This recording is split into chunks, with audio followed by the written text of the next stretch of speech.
Hey, everyone! Welcome back to Rent Own Sell, where we explore the ins and outs of cities around the world.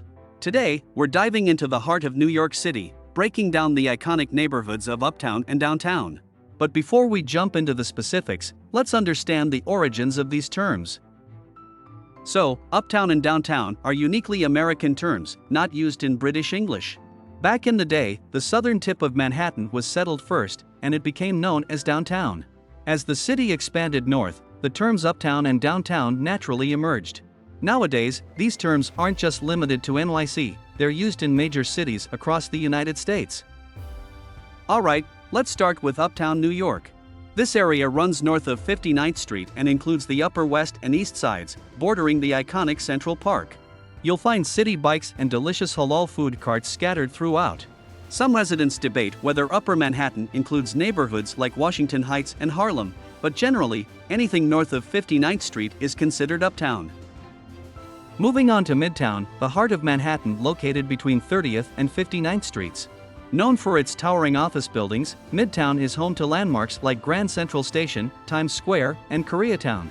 It's also where you'll find the luxurious high-rises of Billionaires Row. Now, let's venture downtown. Anything south of 30th Street falls into this category.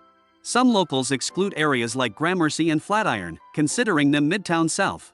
Downtown is famous for its trendy stores and neighborhoods like Soho, Tribeca, and the West Village. Now, here's something interesting: Uptown and Downtown aren't exclusive to NYC.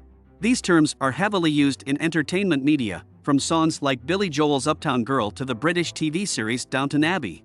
Even Tom Waits has a famous song called Downtown Train. They're cultural markers that resonate far beyond the city streets. While the terms Uptown and Downtown are used nationwide, each city puts its unique spin on them. Whether it's a commercial hub, historic district, or a mix of everything, these neighborhoods evolve with the influx of new residents.